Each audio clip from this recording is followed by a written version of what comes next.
I have not done any singing today. I've been up for a while, have been talking, have had all my caffeine, and what I'm feeling is that my voice is good. We are in good voice today. So what I'm going to do here is warm up, share what I'm doing, talk through my thinking, and then apply what I'm working on in the warm-ups and what I'm working on overall to some little snippets of rep.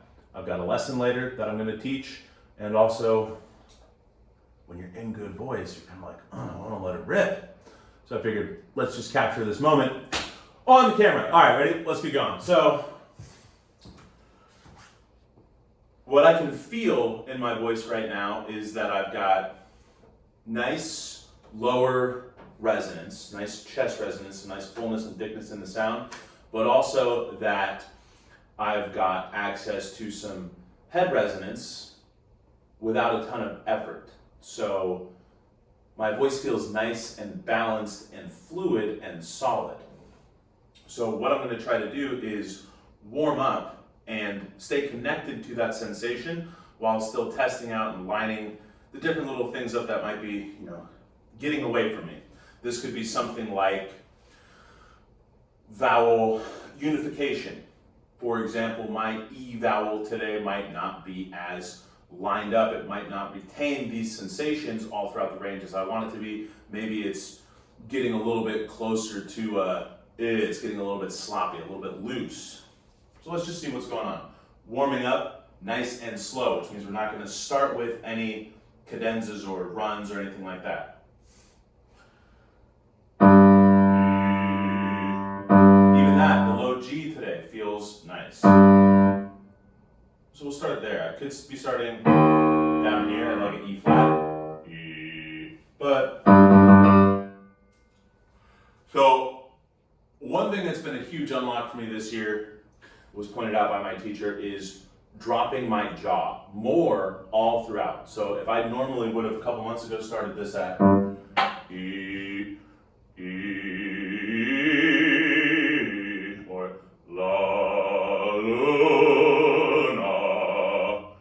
What she's been having me do that's been very helpful is drop my jaw down by way of pulling my lower lip, which I'm not going to change any of the amount of pressure that I'm putting on my voice, what I think of as the gas pedal right here. No extra effort here at the larynx.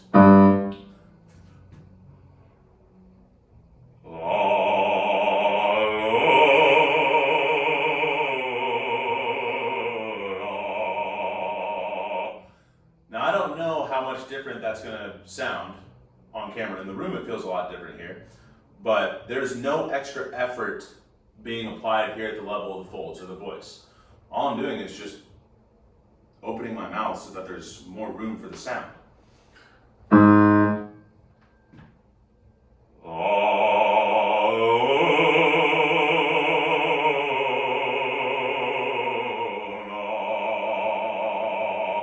And so really all that I'm thinking about during this exercise as I ascend and even on the way down, three things. One, making sure that my jaw is in that position or is defaulting to that position. This is not as open, as wide as you can possibly make it. No, it's more what is the natural cutoff point before you need to start forcing your mouth open. Like, where did it hang to? Okay, good. Now we're just gonna train it and keep it there. Then what I'm focusing on is not creating space inside of my mouth before I have to. What a lot of singers will tend to do, myself included, is create space by forcing the soft palate or lifting the soft palate up way too soon in order to get the harmonics that are going to keep us in tune. If you do this too early, what happens is that then we can think about that space as a lever that you can pull in order to do what you need to do to make the sound that you want to make up high. But by pulling this lever too soon, then you run out of options. So it's a new sensation for me this year to be ascending and to not be making space in the mouth, on the interior of the mouth, which feels like, what I visualize is like toothpaste being squeezed out of a tube. If the space has to be opened, or if we need more space in order to make this sound, where do we get that space? From the jaw coming down. What this means is that as I get higher and higher, now I've already got the jaw down, now I can make more space. The reason that we want to be pulling the jaw down or having the mouth more open in the first place is because that lets out a lot of sound. That helps to create a uniform, sonorous impression all throughout. That's in tune. Whereas if you choose to make space on the interior first, you're not going to have that sonorous, four-dimensional impression of sound. You're not going to have that uniformity, and you're not going to be as consistently in tune. The third thing that I'm focusing on is, you got to have it, just the breath. Using the breath to stay connected to the sound from the get-go all throughout my phrase. So instead of, say something like, where were we? We're on A.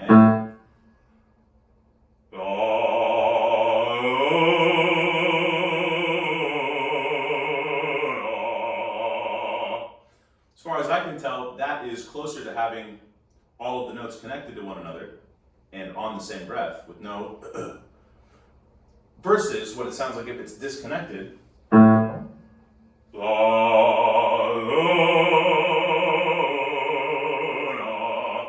That might not sound a whole lot different, especially on the iPhone microphone in this small room.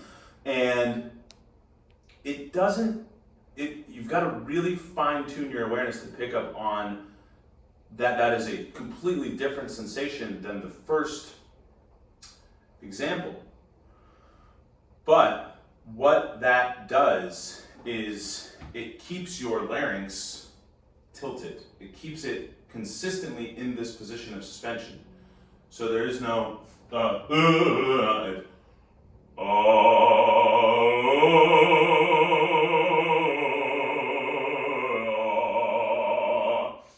the reason that, there's many, but one of the reasons that you want to make sure that all of the subsequent notes in a phrase are still connected, tied to that onset, is so that you can have this uniform sound and be able to do spontaneously whatever the moment calls for with your voice.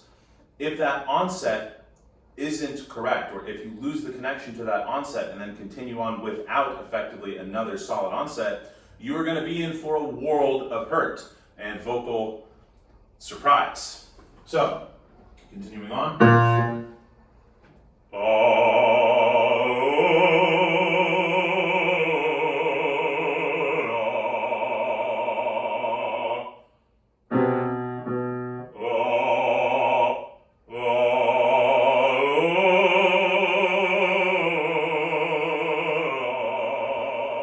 So what I imagine and what I visualize happening here is that as I ascend, that toothpaste pushing sensation maintains. So if I'm getting that toothpaste squeeze sensation on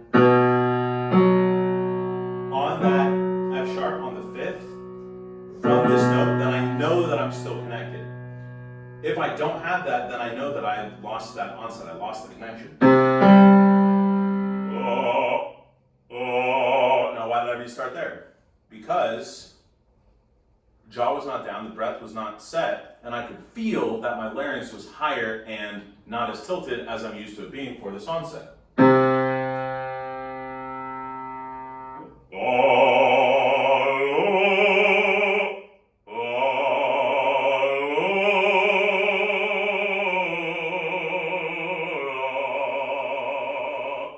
Sometimes it is tempting to go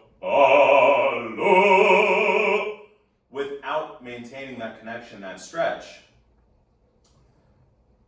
But the reason that you can't do that is because there are actually, what we're singing, the voice can never go bum bum, because you have to go through all of those notes. And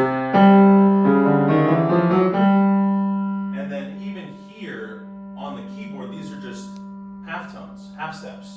But in the voice, we're hitting every single note that's in between, like quarter step, 8th step, 16th step.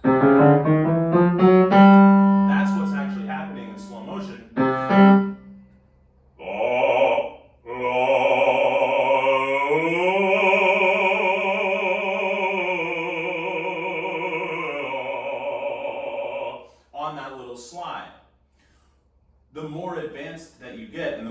mastery of craft that you have, the more imperceptible that slide is going to be, but it's always going to be there. It is never, those are two separate onsets. So that's why you always want to make sure that any onset that you have is the one that you want, because then you can do that and you're still going to have the uniformity of sound. Going on.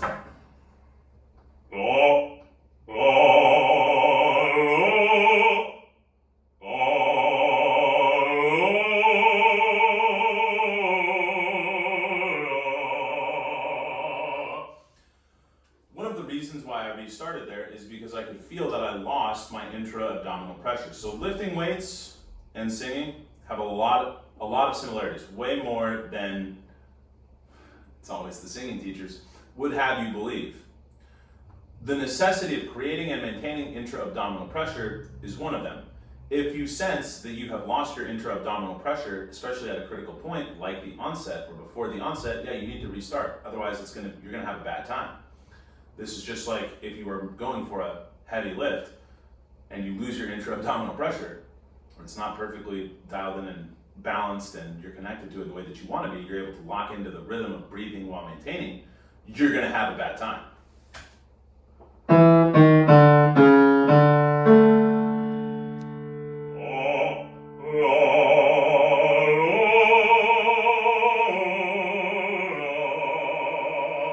Also, what I'm playing with and feeling for here, especially as I feel comfortable that I've locked in these other sensations for the day, is using the consonants to jump off and get me where I need to go without interrupting the airflow.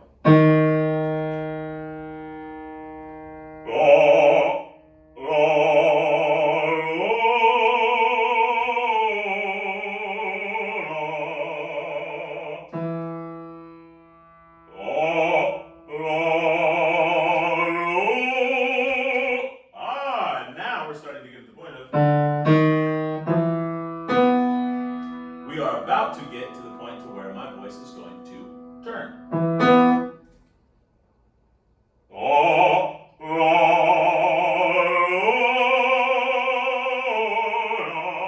Okay, so if I don't mess with anything there, I know that the B natural, the low middle C, is going to be open. I know the sensation that I'm aiming for.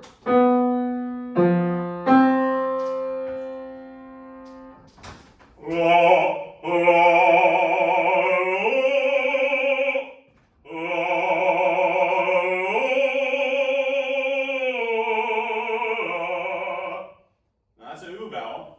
Boom. Turned over. Covered sensation right there on the C. That's good to know. We gotta make sure that the passaggio is lined up. That's gonna impact how richly, how in tune, how much color we can have, not only down here, but how much access we're able to have and how much of those good qualities we're able to bring without negative qualities, with stability, predictability, and beauty, up into the money notes.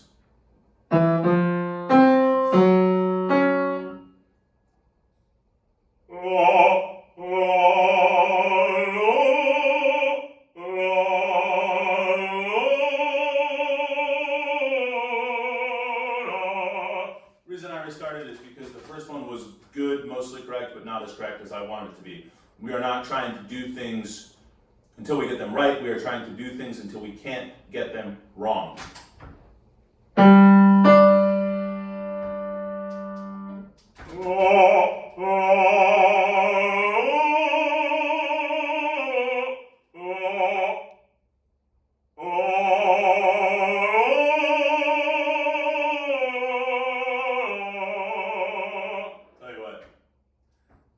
Feels nice to just let your voice do what it wants to do and then have it doing what it wants to do being what you want to hear and what you want to feel. So that was a D. This is important because, let's say for me, there's always a color, an effect, or something that I'm trying to achieve and express in certain rep. Like, say, if ever I would leave you.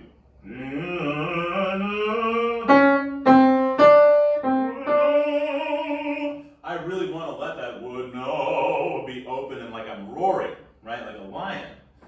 But sometimes if you're not warmed up correctly or if you have the wrong ideas in your mind, Or, maybe your voice just does that. But if you're like me, where this D on certain vowels can change, you can have some options, then you sound like never would know, which doesn't feel the way that I want it to feel, and I don't think it's going to come off how I want it to come off. So once I have this D in my voice on this day lined up the way that I want it to, right, with that, now I can play around.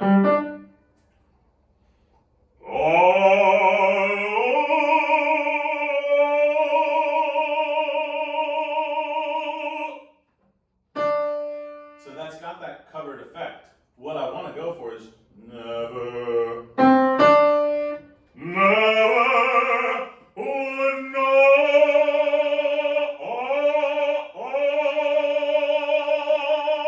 That's what I want. That's what feels right for this moment. But on this day, never would know.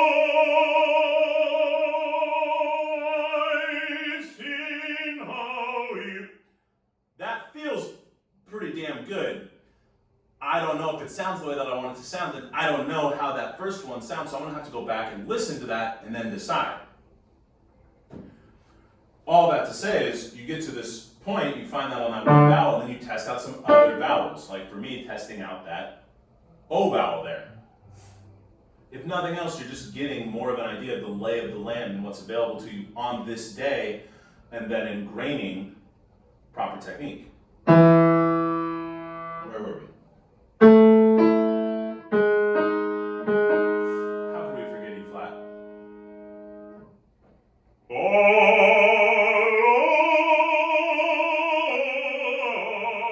Okay, so again, that's a oo on the E flat, feels great. Now, a piece in my rep, Alido Rosaria, starts on this E flat, but on an A vowel. So again, this is why using something like La Luna is great, because it trains using that consonant and getting right off of it. That aria starts La del Cielo. So.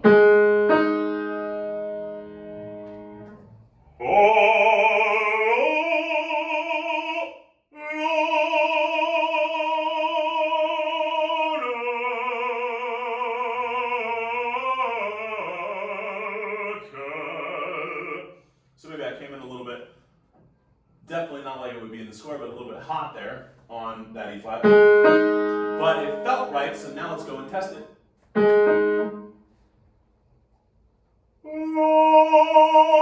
want that to spin from the get-go.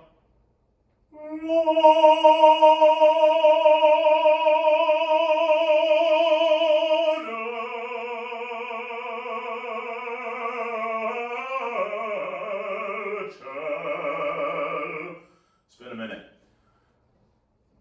Not perfect, but I got what I wanted out of that.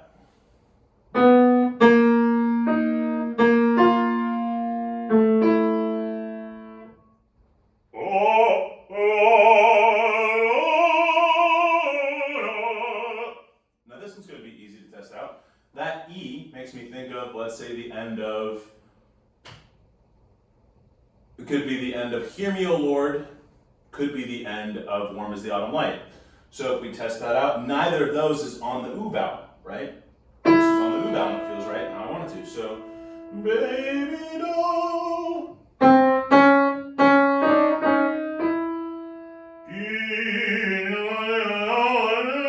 Tenderly begins, and tenderly beckons. Baby,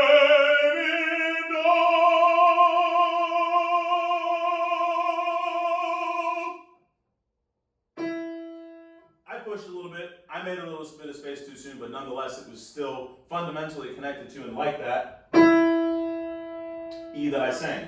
Now, if we look at the end of Blitch, return, O Lord, I pray thee, O return.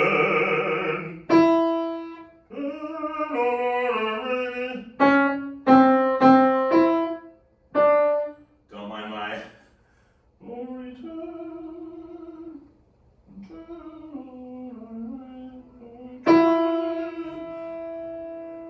Return, O Lord, I pray thee.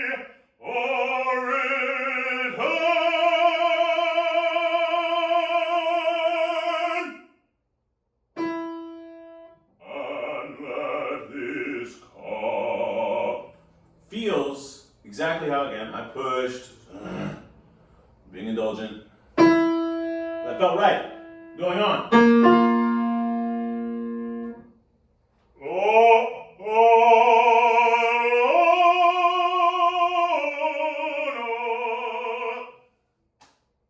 Like a good F. It's always the ooh, okay? Now let's see about what's got a big old F in it. Star Spangled Banner. And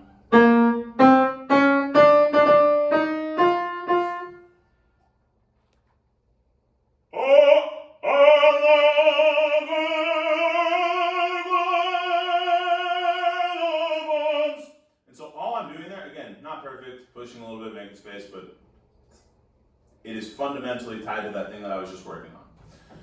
Let's see what it's like if I don't actually push.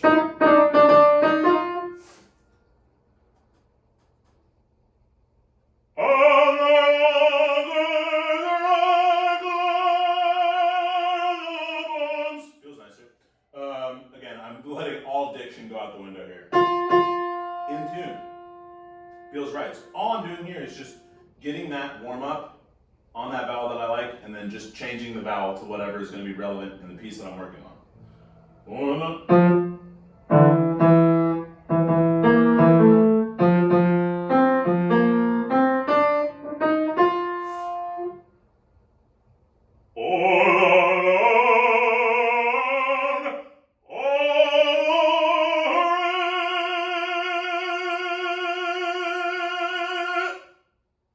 So can you see how all of this is tying together there?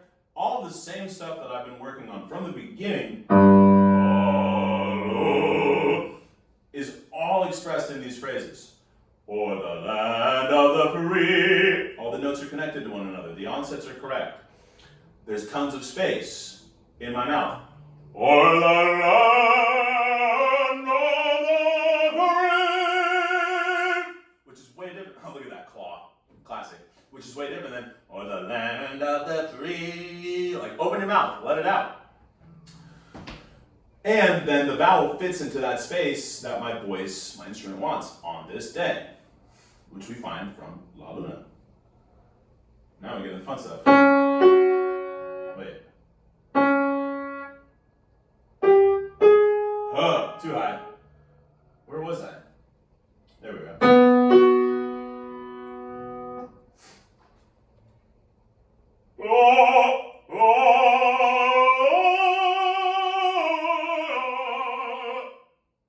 Maybe I need to start making a little bit of space here, letting myself make a little bit of space. I didn't get as much of that toothpaste squeeze there. Let's go for maximum squeeze. Not squeeze here, but the visual sensation.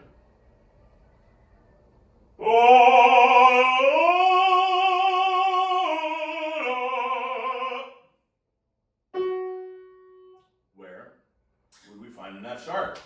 Beethoven 9. Blitz's revival scene.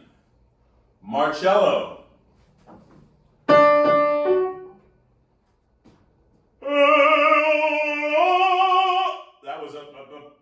That was the skip that I was talking about. We did not go through those notes.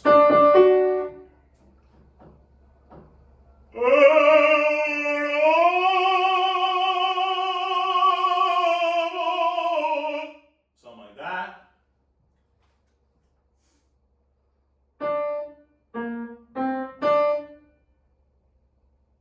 Oh wait, you know what we got in there?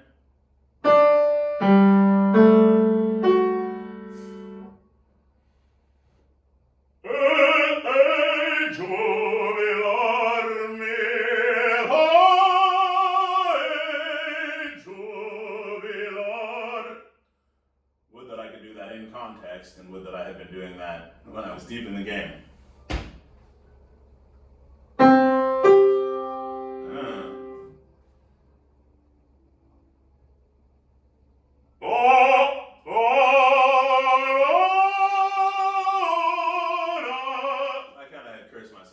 Psyched myself out a bit before that and got off my rhythm. We'll take a little break. Other big things I'm thinking about in here are every time I take a breath, one of the things I'm looking to do is to get out of anterior pelvic tilt. Anterior pelvic tilt is when you're like this. You don't want to be like this, and most people tend to stand like this or exist like this because of our modern lifestyle.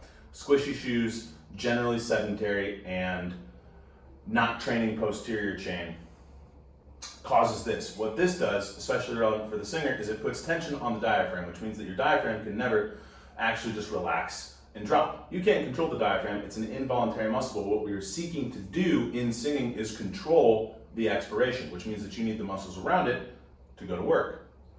If your diaphragm is never going to actually drop, you can't ever fill your lungs up as much as you otherwise could. Problems. So how do we correct that? For me, I've done a lot of additional work in mobility, but I give myself the cue of pointing my belly button towards my sternum. When if I do that, boom, we've corrected the anterior pelvic tilt. So now when I go to breathe, I'm able to get way more access. I can feel these muscles expand to make room for my diaphragm dropping, and thus these are the muscles that I'm going to be able to engage ever so gently to control the release of my diaphragm. So now that I've reset a little bit,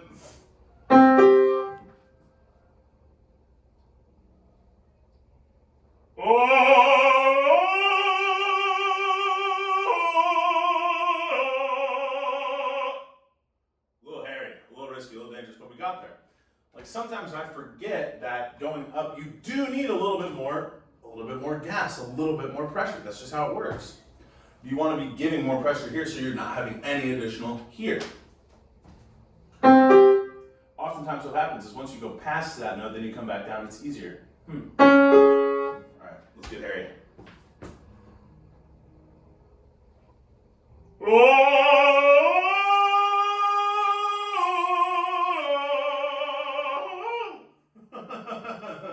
I think I got there, but God, it was ugly.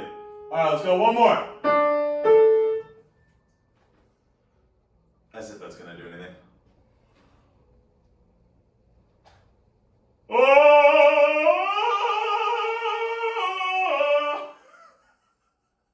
Okay, but now let's see about the G though.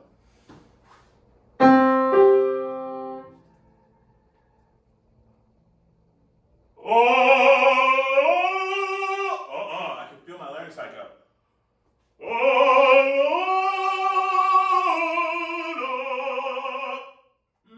Didn't like that so much. Why? Freaking out. I can feel the So sometimes what I like to do to give myself a tactile cue, lean against this guy. Whoa.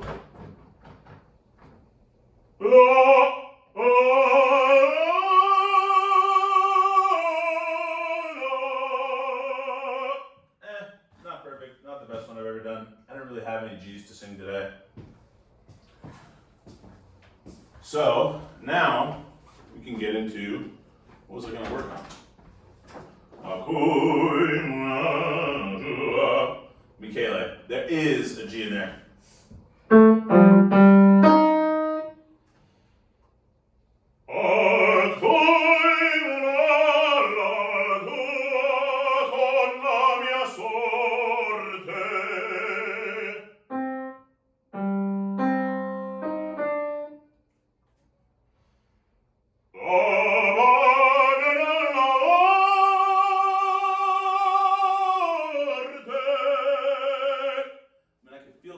Hike up, but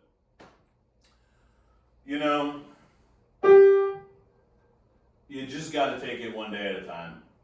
The fact that on this day I could even get through that phrase and the note is there and I'm not really straining for the note, maybe it doesn't feel as tight as I want it to be, just things to work on. But that's better than it has ever been. Maybe sometimes to my detriment, I just will beat my voice into submission. I'm not trying to do anything to it, it's just fun.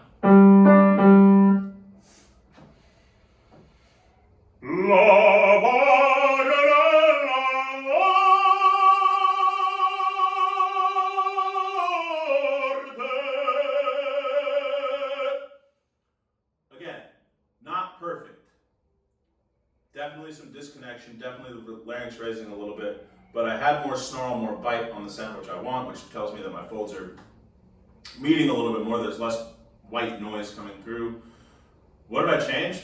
I mostly just visualized the sound and the sensation that I wanted coming out of there. Let's go one more.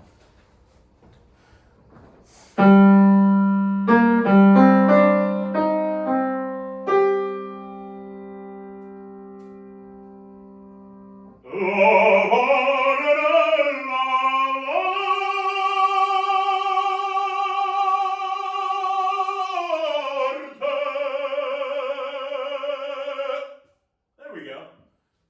All right, that was fun. Singing's great. Using your voice is amazing. Your voice tells the world who you are. If you want some help leveling yours up, let me know. Go forth and speak boldly.